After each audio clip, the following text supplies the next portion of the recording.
नमस्कार साथियों। आज आज जो है बात करेंगे जीव जगत पे।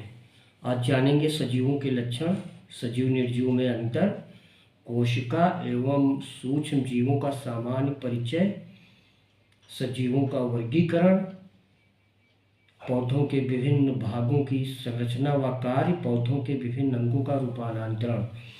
जीव जगत पे बात करने से पहले थोड़ा बच्चों की परवरिश पे बात कर लें। देखिए, सभी लोग ध्यान से सुनिएगा कि बच्चों की परवरिश करते समय कुछ बातों का ध्यान रखना चाहिए।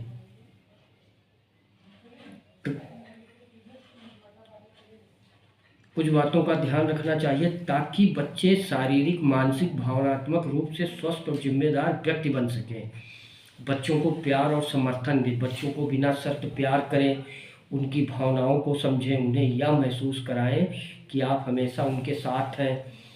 बच्चों के साथ सकारात्मक संवाद करें, बच्चों के साथ बातचीत करते समय शांत रहें और सकारात्मक रहें। बच्चों की बातों को ध्यान से सुनें, उनकी राय का सम्मान करें। घर में अनुशासन बनाए रखें, नियम बनाए रखें। बच्चों को बताएं कि अनुशासन का उद्देश्य उनकी भलाई है, न कि दंड देना। बच्चों को स्वतंत्रता और जिम्मेदारी सिखाएं, बच्चों को उनके छोटे छोटे काम दें। और बच्चे छोटे छोटे काम जैसे ब्रश करना, अपने कपड़े रखना, अपने कपड़े उठाना, कपड़े पहनना, चीज़ों को ढंग से रखना, ये छोटे छोटे काम बच्चे खुद से करें। बच्चों की उम्र के अनुसार उनको जिम्मेदारियाँ दें। शिक्षा पर ध्यान दें, बच्चों की पढ़ाई में सहयोग करें, बच्चों को प्रोत्साहित करें, बच्चों को सिखाएं कि शिक्षा सिर्फ किताबों तक सीमित नहीं बल्कि जीवन का एक हिस्सा है। बच्चों को अच्छे मूल्य और संस्कार सिखाएं, बच्चों के अंदर ईमानदारी, आदर, सहिष्णुता और दया के गुण सिखाएं। बच्चों को नैतिक कहानियाँ सुनाएं और सही गलत का फर्क समझाएं। बच्चों के स्वास्थ्य का ध्यान रखें, बच्चों को संतुलित आहार, नियमित व्यायाम और पर्याप्त नींद का महत्व समझाएं। स्क्रीन का समय सीमित करें, बच्चे ज़्यादा स्क्रीन समय, रील देखना, गेम खेलना मोबाइल पे, तो बच्चों का स्क्रीन समय सीमित करें और बाहरी खेलों को बढ़ावा दें, बच्चों के साथ खेलें। बच्चों की रुचियों का सम्मान करें, बच्चों के शौक, उनकी रुचियों को जाने पहचाने, उन्हें बढ़ावा दें। बच्चों की रचनात्मकता और प्रतिभा को निखारने का मौका दें। बच्चे यदि असफल हों तो उनको बताएं कि असफलता एक सीखने का हिस्सा है। असफलता में ही सफलता छिपा हुआ है। बच्चों को समस्या समाधान और आत्मविश्वास बढ़ाने की आदत डालें। बच्चे अपने माता पिता को देखकर बहुत कुछ सीखते हैं, तो बच्चों के अंदर अच्छी आदतें हों, इसके लिए आप अनुशासित रहें, माता पिता अनुशासित रहें, माता पिता का व्यवहार एक आदर्श व्यवहार हो। तो इस तरह से बच्चों की परवरिश में धैर्य रखें, समझ रखें। ये सबसे महत्वपूर्ण है, धैर्य और समझ बनाए रखना, कि ताकि बच्चे स्वस्थ हों, खुशहाल हों और आने वाले समय में एक नेक इंसान बने। तो बच्चों में आप अपना समय और प्यार दोनों चीज़ें निवेश करें। तो ये तो हुई बच्चों की परवरिश की बात।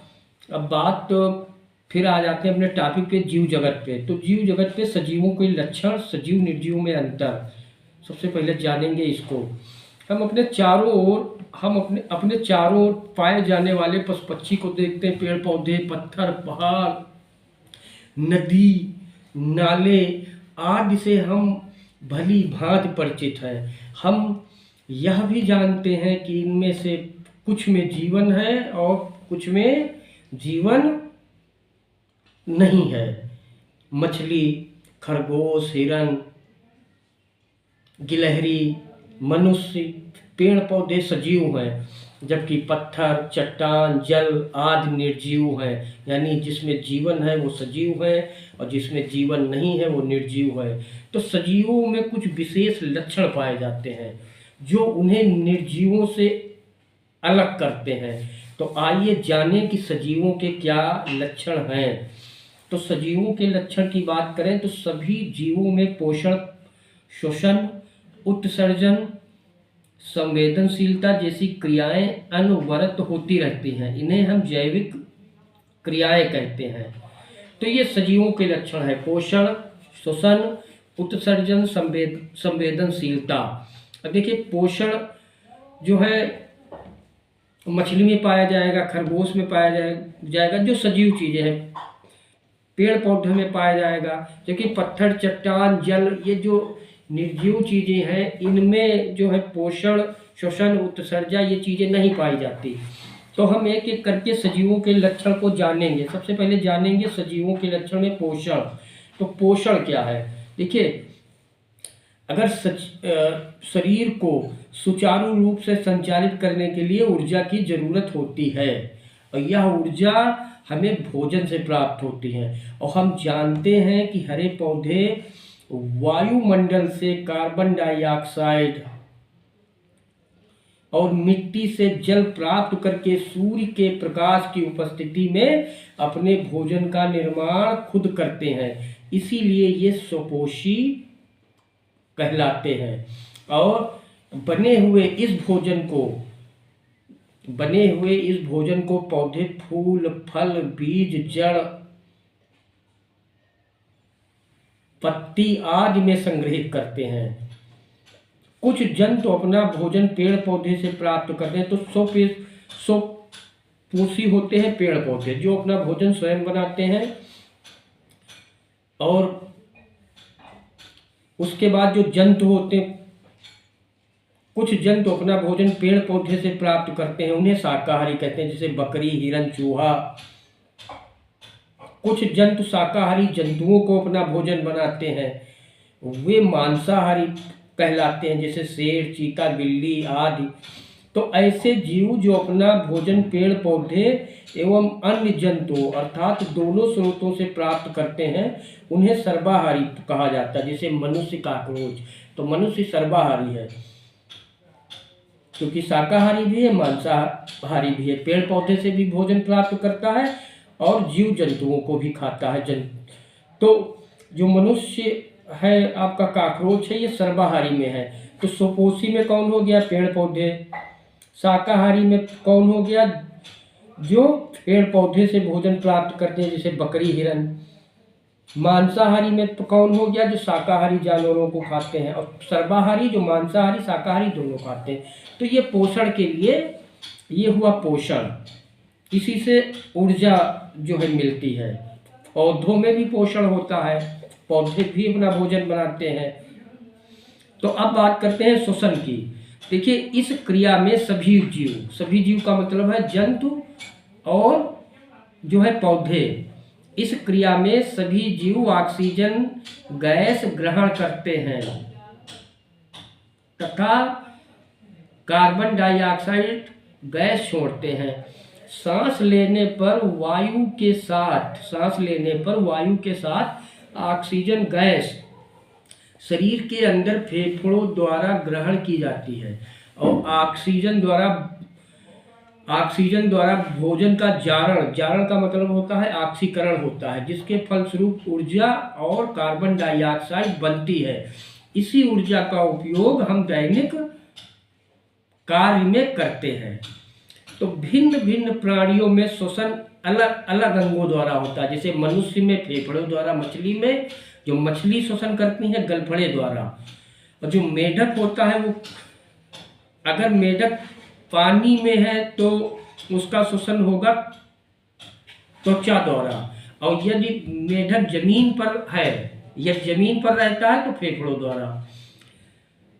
अब एक प्रश्न उठता है, क्या पौधों में भी श्वसन होता? हाँ, पौधों में भी श्वसन होता है, क्योंकि पौधों में श्वसन गैसीय आदान प्रदान यानी उनकी पत्तियों की निचली सतह पर उपस्थिति सूक्ष्म छिद्रों द्वारा होता है, जिसको बोलते हैं पर्णरंध्र।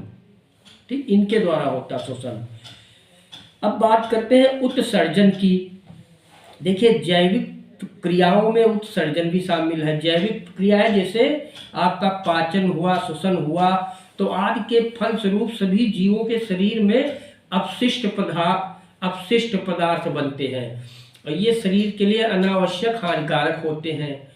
इन अपशिष्ट पदार्थों को शरीर के बाहर निकालने की क्रिया को उत्सर्जन कहते हैं। जंतुओं के उत्सर्जी पदार्थ होते हैं मल, मूत्र, पसीना, ठीक है, तथा कार्बन डाइऑक्साइड गैसें आदि। और उत्सर्जन क्रिया जो है पौधों में भी पाई जाती है। देखिए, अगर ठीक है, मनुष्यों की बात करें तो उत्सर्जन में जैसे पसीना आता है त्वचा द्वारा, ठीक है, पेशाब हुआ, तो ये हुआ उत्सर्जन, यानी जो हानिकारक अनावश्यक अपशिष्ट पदार्थ जो शरीर में होते हैं वो निकल जाते हैं। जैसे कार्बन डाइऑक्साइड हुई गैस, तो अलग अलग तरीकों से निकलते हैं। तो ऐसे उत्सर्जन क्रिया जो है पौधों में भी होती है।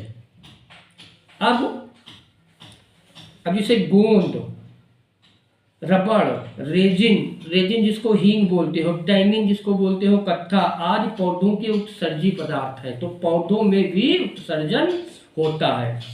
अब हम बात करेंगे संवेदनशीलता की। ये भी सजीवों के लक्षण में आता है। आपने देखा होगा कि अचानक पटाखे की आवाज होने से पेड़ पर बैठे पक्षी उड़ जाते हैं। अचानक पटाखे की आवाज हो तो पक्षी भी उड़ने लगते हैं, इंसान भी अचानक से कांप जाता है।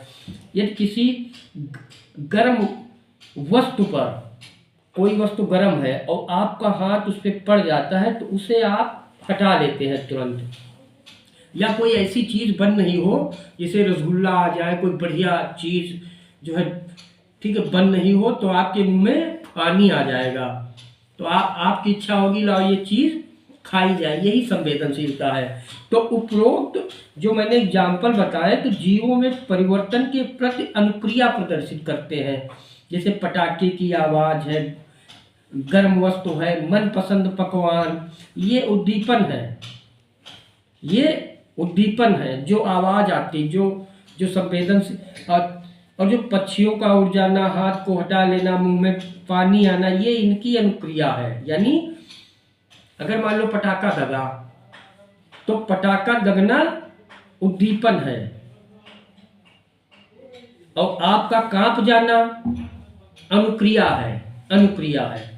तो किसी भी उद्दीपन के प्रति शरीर द्वारा की गई अनुक्रिया ही संवेदनशीलता है। और आपको ये भी बताया कि पौधे भी उद्दीपन के प्रति संवेदनशील होते हैं। जैसे छुई मुई छुआ, आप छुइए उसको, देखिए छुई मुई का जो पेड़ है लाजवंती जिसको बोलते हो, छुई मुई का एक नाम है लाजवंती।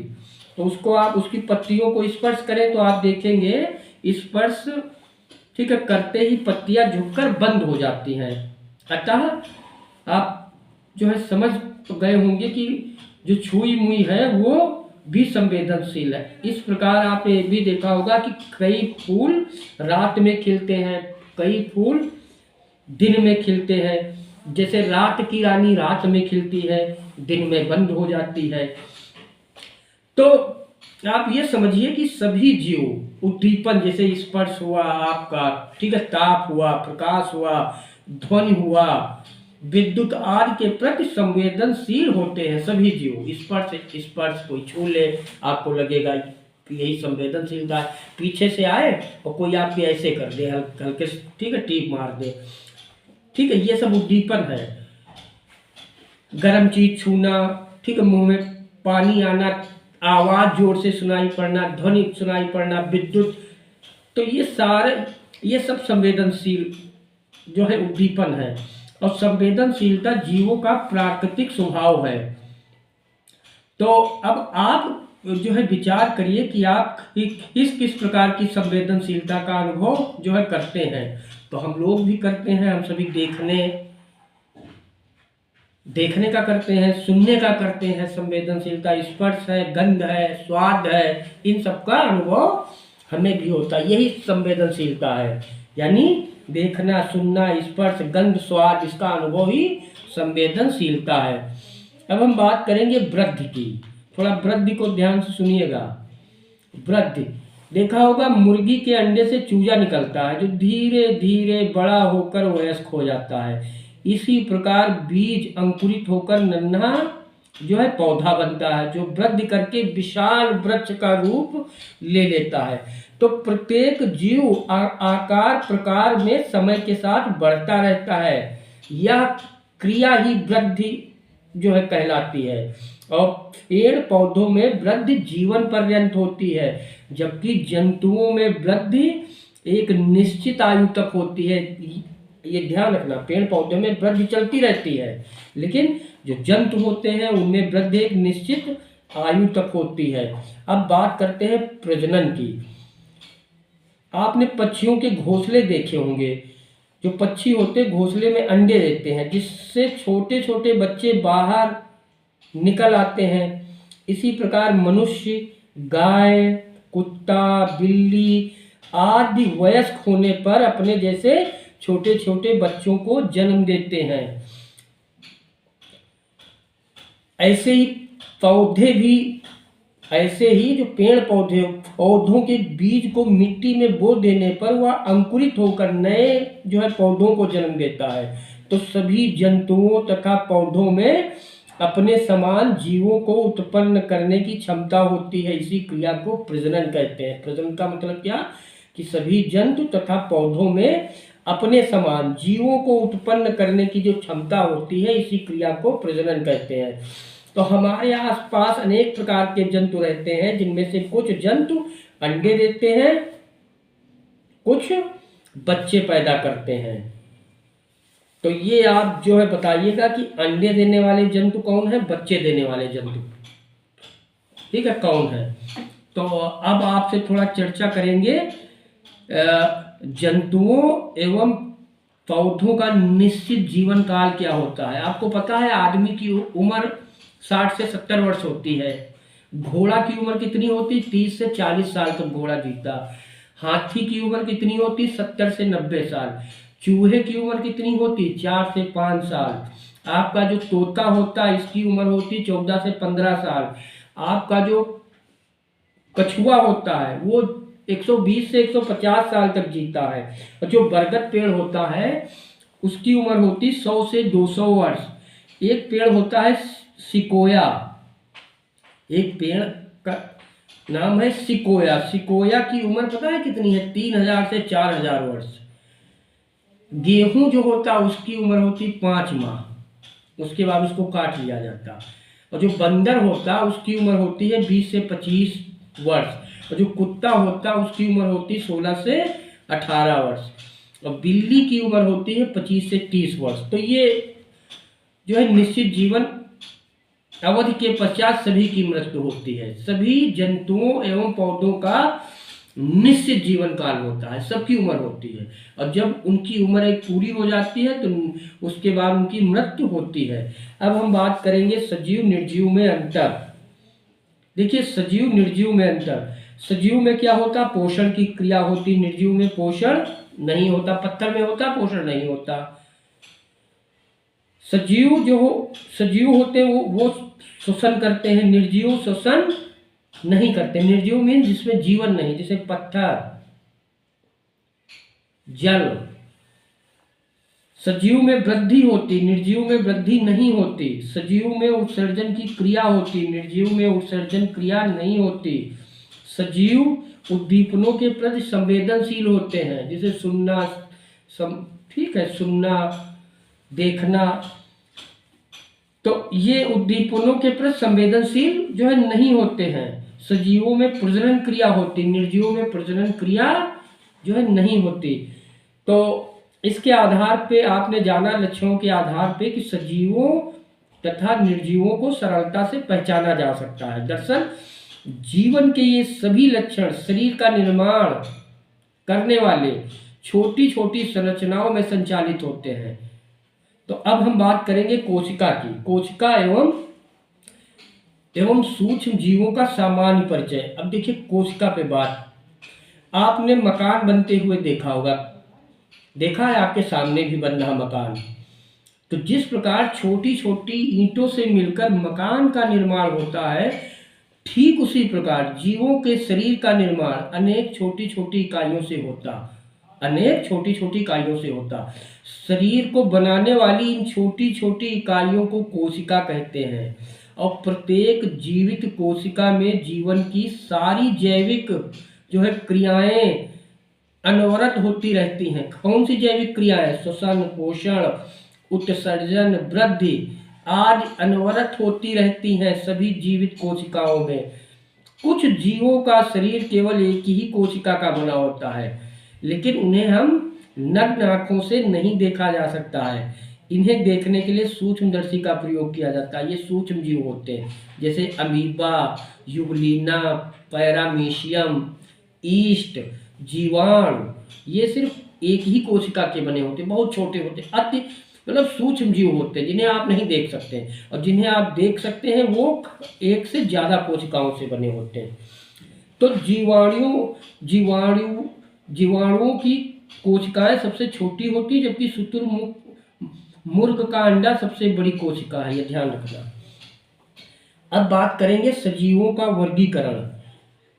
देखिए, पृथ्वी पर असंख्य जंतु और जो है पौधे हैं। इतने सारे जीवधारियों के सुविधाजनक अध्ययन के लिए वैज्ञानिकों ने उनकी समानता असमानता के अनुसार समूहीकरण किया है।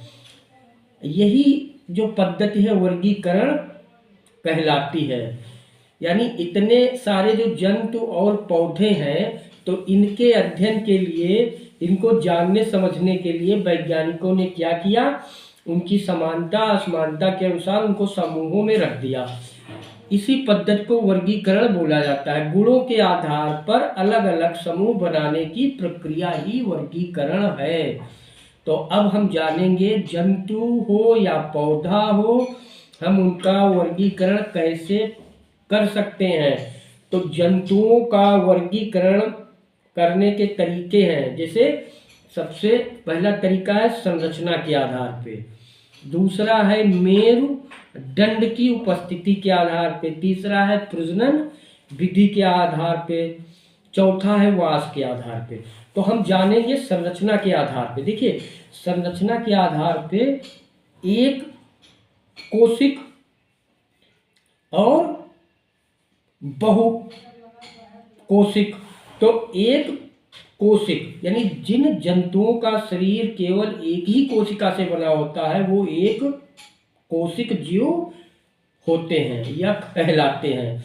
और ये इनको हमारी आंखें जो है नहीं देख सकती, यानी ये नग्न आंखों से नहीं दिखाई देते हैं और ये नम्र जलीय वातावरण में पाए जाते हैं। जैसे अमीबा हुआ, पैरामीशियम हुआ, यूग्लिना हुआ, ये आपके एक जो है कोशिक है। और एक कोशिक जीव जीवन के उत्पत्ति में प्रथम जीव माने जाते हैं। इनकी उत्पत्ति सबसे पहले हुई थी। अब संरचना के आधार पर दूसरे की बात करें तो बहु कोशिक। तो जिन जंतुओं का शरीर एक से अधिक कोशिकाओं से बना होता है, वे होते हैं बहु कोशिक जंतु। उसी में आता है मनुष्य। और इनको हम सामान्यतः नग्न आंखों से, मतलब इनको हम देख सकते हैं खुली आंखों से। जैसे घोंघा, मछली, मेढक, मनुष्य, तोता, ठीक, छिपकली, बिच्छी, सांप। ठीक है, तो ये संरचना के आधार पे हुआ। अब हम मेरुदंड की उपस्थिति के आधार पे जानेंगे। मेरुदंड बोलते हैं रीढ़ की हड्डी, यानी ऐसे जंतु जिनमें रीढ़ की हड्डी होती है वो कौन से होते हैं, और जिनमें रीढ़ की हड्डी नहीं पाई जाती वो कौन से होते हैं। तो जिनमें रीढ़ की हड्डी नहीं पाई जाती है, ऐसे जंतु को बोलते हैं अकशेरुकी, यानी अकशेरुकी जंतु। यानी ऐसे जंतु जिनमें मेरुदंड रीढ़ की हड्डी नहीं पाई जाती है। जैसे कीड़े मकोड़े, केचुआ, आपका तिल चट्टा, घोंघा, बहुत सारे जीव हैं जिसमें रीढ़ की हड्डी जो है, जंतु है जो है नहीं पाई जाती। और एक होते हैं जिनमें रीढ़ की हड्डी पाई जाती है, जैसे मनुष्य, उनको बोलते हैं कशेरुकी जंतु। कशेरुकी जंतु यानी कशेरुकी जंतु में जो है रीढ़ की हड्डी पाई जाती है। जैसे मछली, मेढक, पक्षी, गाय, ठीक है, मनुष्य, छिपकली, मगरमच्छ, तो ये सारे जीव जिनमें रीढ़ की हड्डी पाई जाती है उनको बोलते हैं कशेरुकी जंतु। अब हम जानेंगे जो है प्रजनन विधि के आधार पे। देखिए, प्रजनन विधि के आधार पे होते हैं दो, एक होते हैं अंडयुज, एक होता है जरायुज।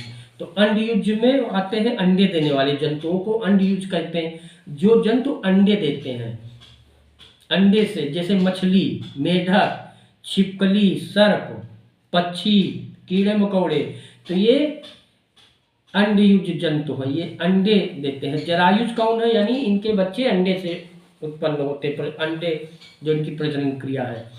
अब जरायुज कौन है? जरायुज हम उसको बोलते हैं जो जंतु बच्चे देते हैं, जो जंतु बच्चे देते हैं, जैसे मनुष्य, चूहा, खरगोश, गाय, बकरी। अब हम समझेंगे कि वास के आधार पे, तो जंतु, वास मीन्स रहने के आधार पे, तो जंतुओं को उनके वास स्थान के आधार पे तीन भागों में बांटा जा सकता है। एक है जलीय जंतु, जल में रहने वाले जंतुओं को जलीय जंतु कहते हैं, जैसे मछली। एक है वायवीय जंतु, जो अधिकांश समय तक वायु में उड़ने वाले जंतुओं को वायवीय जंतु कहते हैं, जैसे पक्षी। स्थलीय जंतु, स्थल पर रहने वाले जंतुओं को स्थलीय जंतु कहते हैं, जैसे बिल्ली, कुत्ता, बकरी, मनुष्य। एक होते हैं वृक्षाश्रयी जंतु, यानी वृक्ष, जो वृक्षों पर अधिक समय तक रहते हैं, तो उन जंतुओं को वृक्षाश्रयी जंतु कहते हैं, जैसे गिलहरी, बंदर। तो ऐसे जंतु, एक ऐसे भी जंतु होते हैं जो जल में भी रहते हैं और स्थल पर भी रहते हैं, यानी दोनों स्थानों पर अपना जीवन यापन करते हैं, तो उन्हें हम बोलते हैं उभयचर जंतु। जैसे आपका मेढक हुआ, कछुआ हुआ, तो ये उभयचर जंतु है, दोनों जगह हैं। तो ये आपको बताना है, लिखना है कि कौन जो है उभयचर जंतु है, वृक्षाश्रयी जंतु है, स्थलीय, तो ये जो है ठीक है, बना के दिखाना। तो ये हुई जंतुओं की बात। अब हम जो है पौधों का वर्गीकरण करेंगे, पौधों का वर्गीकरण। तो पौधों के वर्गीकरण के बारे में आपको बताएंगे, तो सुनिएगा ध्यान से। देखिए, पौधों का वर्गीकरण निम्नलिखित आधार पे किया जा सकता है। एक तो हो सकता है पुष्प के आधार पे, पुष्प के आधार पे, दूसरा आकार के आधार पे, तीसरा आयु के आधार पे। और आपको ये भी बताएं कि अरस्तु जो है, अरस्तु जंतु विज्ञान के जनक हैं, और वनस्पति विज्ञान के जनक हैं थियोफ्रेस्टस, ये ध्यान रखना। और जो वर्गीकरण जिसके बारे में बात हो रही है, इसके जनक हैं कैरोलस लिनियस, इन्होंने ही वर्गीकरण किया था। चलिए, अब हम जानते हैं पौधों के वर्गीकरण के बारे में, जो है पुष्प के आधार पे। देखिए, पुष्प के आधार पे अगर बात करें, पुष्प के आधार पे होते हैं पौधे, एक होते हैं पुष्पी पौधे, एक होते हैं अपुष्पी पौधे। पुष्पी पौधों में आपका सरसों, गुलाब, सूरजमुखी, कुमुदनी, ये यानी पुष्पी पौधों पर पुष्प और फल लगते हैं, ये उसकी पहचान है। पुष्पी पौधों पर पुष्प और फल लगते हैं, और ये पूर्ण विकसित जो है पौधे होते हैं। इनमें जड़ होती, तना होते, पत्ती होती, और ये सब स्पष्ट दिखाई देती, जैसे गुलाब, सरसों, सूरजमुखी, आम, नीम, कुमुदनी, आप इनको देखिए, ये पुष्पी पौधे हैं। और एक होते हैं अपुष्पी पौधे। अपुष्पी पौधों पर पुष्प कभी नहीं लगते, अधिकतर इनमें जड़ जो है, पत्ती भी नहीं होती, न जड़ होते, क्योंकि इनमें पुष्प आते ही नहीं कभी, इसलिए फल जो है नहीं बनते। तो इनमें वंश वृद्धि पुष्पों के स्थान पर एक विशेष प्रकार की रचनाओं, बीजाणु धानियों में उत्पन्न होने वाले बीजाणुओं द्वारा होती है। जैसे आपके शैवाल हुआ, मांस हुआ, फल हुआ, कवक हुआ, ये हैं अपुष्पी पौधे, ये इनके सदस्य हैं। मांस एक जो है पौधा है जो वर्षा ऋतु में दीवारों पर हरी मखमल के रूप में उगाता है। देखा होगा मांस, दीवारों पे देखा होगा, हरी जो है मखमल के रूप में। और आपने जो कवक भी देखा होगा, फल भी देखा होगा, तो ये सारे जो है बीजाणुओं द्वारा इनकी उत्पत्ति होती है। तो इनमें ये अपुष्पी पौधे हैं।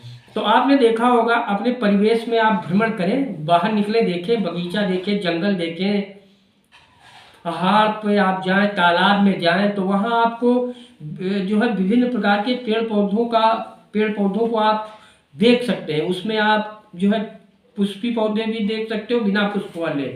और फिर आप उनकी पहचान आप करिए अलग अलग, और उनको लिखिए। जैसे बाहर निकलो, यहाँ बाग है पीछे, और देखिए कि कौन से आप पुष्पी पौधे, कौन से पुष्पी पौधे, और उनकी पहचान करिए। ठीक है। तो अब बात करते हैं आकार के आधार पे। तो अब आकार के आधार पे पुष्पी पौधे आकार में छोटे या बड़े होते हैं। तो आकार के आधार पे इन्हें 3 श्रेणियों में बांटा गया। पुष्पी पौधे छोटे भी होते, बड़े भी होते। तो इनको आकार के आधार पे बांटा गया है, जो श्रेणियों में बांटा गया। एक होते हैं शाक, यानी 3 श्रेणियों में। एक होते हैं शाक, सबसे पहला शाक। शाक देखिए, शाक की पहचान क्या है? ये 1 मीटर से कम नाप के छोटे पौधे होते हैं। 1 मीटर से कम नाप के छोटे पौधे होते हैं। इनका तना जो होता है कोमल होता, पतला होता, कमजोर होता, ये शाक बोले जाते हैं। जैसे आपका मक्का, मटर जो है, पालक, धनिया, ठीक है, ये शाक है। ये ध्यान रखना। इनकी ये ऐसे छोटे पौधे हैं जिनको आप नापेंगे तो 1 मीटर से कम होंगे, और इनके ये बड़े कोमल होते, पतले होते, कमजोर होते। दूसरा झाड़ी। देखिए, पुष्प के आधार पे एक शाक हो गया। शाक हम लोग सब्जी जैसे सरसों, ठीक है, मक्का, ये सब हम खाते भी रहते हैं। दूसरा है झाड़ी। दूसरा झाड़ी, ये झाड़ी में क्या होता है? ये 1 से 3 मीटर की औसत ऊंचाई वाले कठोर व मजबूत पौधे होते हैं। इनका मुख्य तना स्पष्ट नहीं होता, और ये अधिक शाखित होते, शाखाएं ज्यादा होती तथा आपस में उलझे रहते हैं। जैसे आपका गुलाब हुआ, करौंदा हुआ, गुड़हल हुआ, बेर हुआ। फिर जो तीसरा है वो वृक्ष है। और जो वृक्ष होते हैं ये होते हैं 3 मीटर से अधिक लंबे होते हैं वृक्ष। इनका तना जो होता है मोटा होता है, ठीक है, काष्ठीय होता, शाखित अशाखित ये दोनों होते हैं। इनका तना जो होता है बेलनाकार होता, बहुभुजाकार होता है, जैसे नीम, आम, चीड़, नारियल। तो ये सारे हमारे वृक्ष हैं। अब अगर आयु के आधार पे बात करें तो प्रत्येक जीव जंतु की आयु जो है निश्चित होती है, और उस आयु को पूरा करते ही उसकी मृत्यु हो जाती है। कुछ पौधों का जीवन कुछ महीने का होता है, जबकि कुछ पेड़ पौधे अनेक वर्षों तक जीवित रहते हैं। तो पौधों को उनकी आयु के अनुसार जो है बांट लेते हैं हम, ठीक है। चलो, आयु के अनुसार 3 भागों में बांटते हैं। तो 1 वर्षीय पौधे होते हैं, द्विवर्षीय होते हैं, बहुवर्षीय होते हैं। तो 1 वर्षीय पौधों में क्या क्या आते हैं?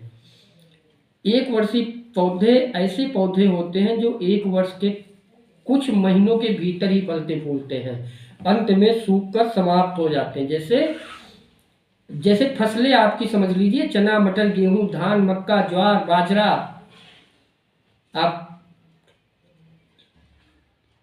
ये सब 1 वर्षीय पौधे हैं। द्विवर्षीय पौधे कौन से हैं?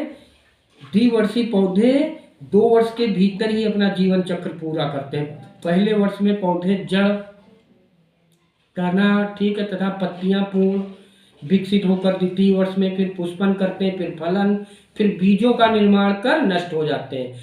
इस प्रकार के पौधे जो है थोड़े से ही होते हैं। जैसे आपका केला जो होता है वो द्विवर्षीय है पौधा।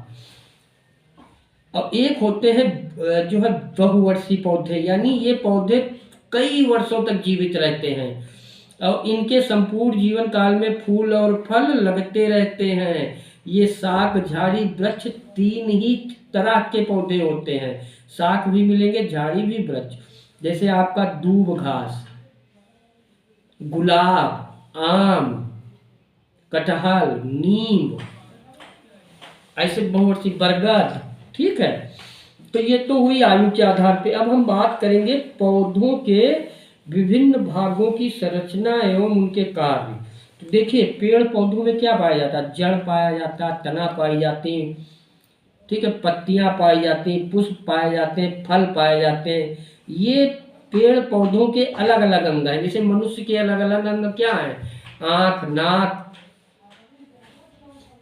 दांत, ठीक है, पैर। तो ऐसे ही पेड़ पौधों के भी ये अलग अलग अंग है। अब ये मिलकर ही पूर्ण विकसित जो है पेड़ को बनाते हैं, पादप को बनाते हैं। तो पौधों के जमीन के अंदर का जो भाग होता है उसको हम कहते हैं जड़ तंत्र। ठीक है, पौधों के जमीन के अंदर का जो भाग है वो होता है जड़ तंत्र, और जमीन के ऊपर का जो भाग होता है उसको बोलते हैं प्ररोह तंत्र, प्ररोह तंत्र। ठीक है, तो अब हम जानेंगे जड़। देखिए पौधे जड़ द्वारा जमीन पर स्थित होते हैं। जैसे मकान बनाते हो नींव, तो नींव खोदी जाती तो मकान उसी नींव पे होता। तो नींव, और ठीक है, नींव अगर न मजबूत हो तो मकान रुकेगा नहीं, रुकेगा। तो ऐसे ही जड़, जो पौधों की जो जड़ें होती हैं वो जमीन में स्थिर होती हैं, और अपने परिवेश में पाए जाने वाले कुछ पौधे जैसे चना, मटर, घास को उखाड़ कर उनकी उनकी जड़ों को आप देख सकते हैं। आप जब देखेंगे तो देखेंगे चना मटर की जड़ में एक मोटी जड़ है जिसमें अनेक पतली शाखाएं जो है निकलती हैं, ये मूसला जड़ जड़ होती, यानी जो जड़ है। आप एक जैसे मटर का पौधा एक आप जो है उखाड़े, जब उसको उखाड़ेंगे तो एक आपको मोटी जड़ दिखेगी, और उसी में आप देखेंगे कि बहुत सारी पतली पतली उसी जड़ में शाखाएं निकली हैं, तो उसी को हम मूसला जड़ कहते हैं। अच्छा, घास में एक ही स्थान से अनेक शाखाएं आपको गुच्छे के रूप में जो नजर आती हैं वो आप स्थानिक जड़ें होती हैं। तो जड़ें भी दो प्रकार की होती हैं, एक मूसला जड़, दूसरा आप स्थानिक जड़। चलिए समझते हैं मूसला जड़, आप स्थानिक जड़, दोनों को समझते क्या है। देखिए मूसला जड़ में एक मुख्य मोटी जड़ होती है जिसे प्राथमिक जड़ कहते हैं। ठीक है, मुख्य जड़ जो होती है उसको हम बोलते हैं प्राथमिक जड़, और मुख्य जड़ से अनेक पतली पतली शाखाएं निकलती हैं जिन्हें द्वितीयक जड़ें कहते हैं। इनसे पुनः निकलने वाली शाखाओं को तृतीयक जड़ें कहते हैं। तो मूसला जड़ जमीन में गहराई तक जाती है और मिट्टी में फैलकर पौधों को मजबूती से स्थिर रखती है। मटर है, सेम है, आदि में मूसला जड़ ही पाई जाती है। आप देखिएगा ये पौधा। तो बात जो है समझ में आई। जो मूसला जड़ होती है, मूसला जड़ में एक जो मुख्य मोटी जड़ होती उसी को प्राथमिक जड़ कहते हैं, और इसी मुख्य जड़ से जो अनेक अनेक पतली शाखाएं निकलती उनको द्वितीयक जड़ कहते हैं। फिर उनसे जब निकलती हैं अनेक शाखाएं तो उनको तृतीयक जड़ कहते हैं। तो ये हुई मूसला जड़ की बात। अब बात करते हैं आप स्थानिक जड़ की। आप स्थानिक जड़ें पाई जाती हैं गेहूं, धान, मक्के में, समझे। इसमें बीजों से निकले मूला अंकुर की वृद्धि कुछ लंबाई के बाद रुक जाती है, तो अनेक शाखाएं रेशों की भाग निकल आती हैं। इन्हें ही आप स्थानिक जड़ें बोला जाता है, जिसे झकड़ा रेशेदार जड़ें। आप गेहूं का पौधा देखें तो उससे आप समझ जाएंगे कि ये आप स्थानिक जड़ उसमें पाई जाती है, क्योंकि आपने देखा होगा कि खूब सारी जड़ें जो है अलग अलग उसमें निकली हुई होती हैं। तो जड़ें क्या होती हैं, पौधों को भूमि में स्थिर रखती हैं तथा मूल रूम की सहायता से भूमि से जल तथा उसमें घुले खनिज लवणों का अवशोषण करती हैं और पहुंचाती हैं। अब बात करेंगे तना की। तो तना जो है पादप के प्रवोह का सबसे दृढ़ भाग होता है। ये देखिए ऊपर वाला भाग होता है प्रवोह, तो उसका जो मुख्य भाग होता है यही होता है। ठीक है, इससे स्तंभ भी कहते हैं। प्रारंभ में तने कोमल होते हैं और ये पुराने होकर शाख, झाड़ी, वृक्ष का रूप धारण कर लेते हैं। तने में गांठ जैसी रचना को हम बोलते हैं पर्वसंधि। गन्ने का पौधा आप देखिए तो उसमें पर्वसंधि, जैसे नहीं गन्ने का पौधा तो उसमें होती है जो गांठ जैसी दिखती है, गन्ने में गांठ आती है। जब छीलते हो तो एक गन्ना जब छीलते हो तो एक आती है गांठ, उसी को बोलते हैं पर्वसंधि। तो निकटतम दो पर्व संधियों के बीच स्थान को कहते हैं पर्व कहते हैं। और जो जगह खाली रहती है दो जो है पर्व संधियों के बीच में, गन्ने के बीच में, जो गन्ने के बीच में दो गांठों के बीच जो जगह होती है उसको बोलते हैं पर्व बोलते हैं। तो दूब घास, मक्का, आपका बांस हुआ, गन्ना हुआ, आप जो है ये दूब घास है, इसको आप उखाड़िए, उखाड़ कर देखें, इसमें आपको जो है पर्व, संधि, गांठ, ये सारी चीजें दिखेंगी तने में इसके। तो पेड़ पौधों में पत्तियों तक, देखिए पेड़ पौधों में पत्तियों तक पानी तथा खनिज लवण पहुंचाने की निश्चित व्यवस्था होती है। इनके तने में पतली पतली नालियां होती हैं, इनका तना जो होता है इनमें पतली पतली नालियां होती हैं और इनका संबंध बेटा जड़ों से होता है। ठीक, तनों के द्वारा जड़ों से पत्तियों तक जल का संवहन होता है। तनों के द्वारा ही जड़ों से पत्तियों तक जल का संवहन होता है। यानी तना का कार्य है पानी को सब जगह पत्तियों तक पहुंचाना नीचे जड़ों से। तो तना शाखाओं, पत्तियों, फूल, फल को विकसित होने का स्थान देता है। सोच लीजिए, ठीक है, तना शाखाओं, पत्तियों, फूल, फल को विकसित होने का स्थान देता है तथा इन सबका आपस में संबंध स्थापित करता है। ठीक है, तने की शाखाओं पर पत्तियां इस प्रकार व्यवस्थित होती हैं कि प्रत्येक पत्ती को सूर्य का प्रकाश मिले। ठीक है, तना जल, खनिज पदार्थों के संवहन और भोजन स्थानांतरण का कार्य करता है। आप समझिए कितना महत्वपूर्ण इसका कार्य है। अब बात करेंगे, ठीक है, पत्ती की। तो पौधों में आप पत्ती को कैसे पहचानते हैं बताओ? आपने देखा होगा पत्तियां जो प्रायः हरे रंग की होती हैं और पत्ती को बोलते हैं लीफ। ठीक है, पत्ती का वह भाग जिससे पत्ती तने से लगी होती है उसको बोलते हैं पड़ा धार। आपने देखा होगा पत्ती जो तने से लगी होती है उसको बोलते हैं पड़ा धार। और जो पत्ती का जो चपटा भाग होता है उसको बोलते हैं पर्ण फलक। तो पर्ण फलक, पड़ा धार के बीच एक डंडल नुमा जो भाग होता है उसको बोलते हैं पर्ण जो है व्रंत। तो आप, ठीक है, पीपल की पत्ती आपने देखी होगी, उसमें आप जो है समझ सकते हैं।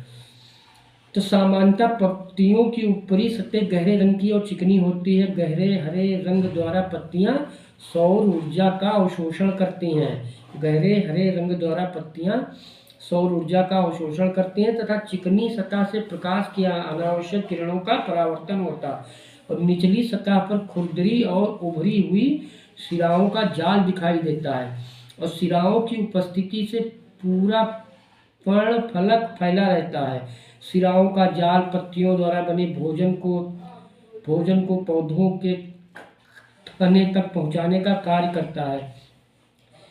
पत्ती की सतहों पर अनेक छिद्र रंध्र उपस्थित होते हैं। इन रंध्रों द्वारा पत्तियां जो है श्वसन, वाष्पोत्सर्जन तथा प्रकाश संश्लेषण जैसे महत्वपूर्ण कार्य करती हैं। तो आपने जाना पत्तियों के भाग के बारे में जाना और ये भी जाना कि पत्ती की सतह होती हैं उसमें बहुत सारे छिद्र होते हैं, रंध्र होते हैं और इन रंध्रों द्वारा ही पत्तियां श्वसन करती हैं और जो है वाष्प उत्सर्जन करते हैं, प्रकाश संश्लेषण करते हैं। अब बात करेंगे पुष्प की। पुष्प के भी बहुत सारे भाग होते हैं, जैसे एक होता है जो है वर्तिक। पुष्प जो होता है पौधे का सबसे आकर्षक और जो है महत्वपूर्ण अंग पुष्प होता है और यह पौधों के तने तथा शाखाओं से लगे होते हैं। तने की शाखाओं पर स्थित कलिकाएं रूपांतरित होकर पुष्प बन जाती हैं। तो सामान्यतः पुष्प के 4 भाग होते हैं। ठीक, एक होता है वायु दल, एक होता है दल, एक होता है पुंकेसर, एक होता है स्त्री केसर। पुष्प पौधों का जनन अंग है ये। ठीक है, पुष्प जो होता है पौधों का जनन अंग है। इसके द्वारा पौधे प्रजनन करते हैं यानी अपनी वंशवृद्धि करते हैं और निषेचन के पश्चात अंडाशय से फल विकसित होता है। फल में एक या अनेक बीज होते हैं और बीज अनुकूल परिस्थितियों में अंकुरित होकर नन्हे पौधों का निर्माण करते हैं। तो उसमें जो होता है वाही दल होता, पुंकेसर होता, स्त्री केसर होता, तो पुष्प जो होते हैं पौधों का जनन करते हैं, यही इनका मुख्य कार्य है। तो ये जो है अपनी वंश वृद्धि करते हैं। तो इसी में वर्तिकाग्र पाया जाता है, दल, वर्तिका, पुंकेसर, अंडाशय और जो है वाही दल, ये सारी चीज़ें जो है होती हैं। अब बात करेंगे पौधों के विभिन्न अंगों का रूपांतरण। देखिए, पौधों के अंग विशेष कार्यों के अनुसार कई बार रूपांतरित हो जाते हैं, जैसे जड़ों तनों द्वारा भोजन संग्रह करना, कमजोर तनों द्वारा आरोहण आदि। तो हम बात करेंगे भोजन संग्रह के लिए जड़ों में रूपांतरण। हमने देखा होगा मूली, सलजम आपने देखा होगा कुंभी रूप, गाजर जो होता है शंकु रूप में होता है, मूली होता है तर्क रूप में। तो चलिए शुरू करते हैं। अपने घर या विद्यालय के उद्यान में आपने गाजर, मूली, सलजम, चुकंदर, या जब आप बाजार गए होंगे चुकंदर की, ठीक, बाजार या आप खेत गए होंगे तो आपने देखे होंगे गाजर, मूली, सलजम, चुकंदर के बीज बोए जाते हैं। तो 1 माह बाद इनके अंकुरण से बने जड़ तंत्र का आप जो है सही से देखें, और इनकी जो जड़ें हैं इनका विस्तार से इनका अध्ययन करें, और फिर बताएं कि प्राथमिक जड़ में क्या क्या परिवर्तन दिखाई देता है। तो ये सभी जो है मूसला जड़ों की प्राथमिक जड़ के रूपांतरण है। इन जड़ों के आकार को अगर ध्यान से देखेंगे तो आप पाएंगे कि गाजर की जड़ें ऊपर की ओर मोटी और नीचे की ओर क्रमशः पतली होती हैं। तो इस रूप को शंकु रूप जो है बोला जाता है। और मूली की जो जड़ होती है ऊपर तथा नीचे दोनों ओर जो है पतली हो जाती है, इसीलिए इसको कर्क रूप बोला जाता।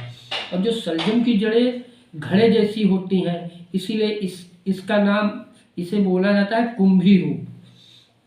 तो इसी प्रकार आपका डहेलिया और जो शकरकंद की जड़ों को आप देखें तो इनकी जड़ों को, विशेषताओं को आप देखें, जैसे डहेलिया शकरकंद की जड़ें भोजन एकत्र होने से जो है फूल कर कंद में बदल गई। तो ये अपस्थानिक जड़ों के उदाहरण है, जैसे आपकी ये शकरकंद है। तो मूली, गाजर, सलजम, शकरकंद आदि की जड़ों को हम खाते हैं, और इनकी पत्तियों द्वारा बनाया गया भोजन इनमें इकट्ठा होता है, और ठीक है, पौधे स्वयं भी प्रतिकूल परिस्थितियों में उस संचित भोजन का उपयोग जो है करते हैं। तो ये इसकी बात हुई। अब आलू अदरक, अगर अरबी को लेकर अगर हम देखें आलू अदरक, तो इनको हम बोलते हैं तना कहते हैं। तो भोजन एकत्रीकरण के कारण आलू के भूमिगत तने के सिर्फ फूल जाते हैं, इसे स्तंभ खंड कहते हैं। इसी तरह अदरक अरबी में भी भोजन एकत्रित होता है। ये सभी भूमिगत तनों के रूपांतरण है, यानी अदरक को बोला जाता है प्रकंद, अरबी को बोला जाता है घन कंद, आलू को बोला जाता है कंद, स्तंभ कंद। ठीक है। अच्छा, आपने देखा होगा कि जैसे मक्का देखा होगा, गन्ना, बरगद, केवड़ा, बांस, तो इनकी जो जड़ें हैं विशेष रूप से मजबूत तथा मोटी होकर तने को सहारा देती हैं। तो इन्हें सहारा देने वाली जड़ें कहा जाता है। आपने बरगद देखा होगा, बरगद जो जड़ें तने को सहारा देती हैं। आपने केवड़ा देखा होगा, गन्ना देखा होगा, तो उसमें जो जड़ें निकलती हैं। तो ऐसे ही आरोहण के लिए भी रूपांतरण होता है। सभी पौधों के तने मजबूत नहीं होते, कुछ पौधे कमजोर भी होते हैं। जैसे आपका कद्दू, उसमें देखिए स्टीम है नहीं करना, उसका कमजोर है। कद्दू हुआ, लौकी हुआ, तुरई हुआ, तो कमजोर जिनके होते हैं तने होते हैं, उसमें पतली पतली धागे नुमा संरचनाएं निकल आती, इन्हें बोलते हैं प्रतान। और ये आधार के चारों ओर जो है लिपट कर आरोहण में सहायता करती, जैसे अंगूर है, आपका मटर है। तो इस तरीके से हमने ये चीज़ें, तो हमने क्या सीखा? हमने सीखा कि जीवों में पोषण, श्वसन, उत्सर्जन, वृद्धि, संवेदनशीलता, प्रजनन आदि जैविक क्रियाएं होती हैं। सजीवों में जैविक क्रियाएं होती हैं, सभी निर्जीवों में जैविक क्रियाएं नहीं होती। शरीर की संरचनात्मक क्रियात्मक इकाई को कोशिका कहते हैं, जिनमें सभी जैविक क्रियाएं होती रहती हैं। और हमने ये भी जाना कुछ जीव एक कोषी होते हैं, जैसे अमीबा, यूग्लिना। कुछ जीव बहु कोशिक होते हैं, जैसे मनुष्य, केचुआ, बंदर। और हमने हमने ये भी जाना कि जिसमें रीढ़ की हड्डी पाई जाती है उसको बोलते हैं कशेरुकी जंतु, जैसे मेढक, गाय, मनुष्य। और जिनमें रीढ़ की हड्डी नहीं पाई जाती उनको बोलते हैं अकशेरुकी जंतु, जैसे केचुआ, जोंक, मकड़ी। और हमने ये भी जाना कि पुष्पी पौधे होते हैं, जिसमें आम, नीम, टमाटर में फूल लगते हैं। और हमने अपुष्पी पौधों के बारे में जाना, जिसमें आपका आता शैवाल, मांस, आपका फंगी। अब आकार के आधार पर भी मैंने जाना कि पौधे जो शाक, झाड़ी, वृक्ष होते हैं। आयु के अनुसार भी हमने जाना कि पौधे एक वर्षीय, द्विवर्षीय, बहुवर्षीय होते हैं। और हमने पौधों का वायवीय भाग, जो बाहर का भाग होता है प्रोतंत्र, और जमीन के जो अंदर वाला भाग होता है जड़ तंत्र, ये भी जाना। हमने ये भी जाना कि पुष्प पौधों के आकर्षण अंग होते हैं, जिसमें सामान्य तौर पर वाह्य दल, दल पुंकेसर, स्त्री केसर होते हैं। और हमने ये भी जाना कि गाजर, मूली तथा शलजम की जड़ें भोजन संग्रह के कारण फूल जाती हैं। और गाजर शंकुरूपी, मूली अर्करूपी, शलजम कुंभरूपी के उदाहरण हैं। और हमने आलू, अदरक, अरबी भूमिगत तनों के रूपांतरण ये भी जाना। और हमने ये भी जाना कि प्रतान कमजोर तनों के आरोहण में सहायता करते हैं। तो ये सारी चीज़ें हमने जानी। ठीक है, इसी के साथ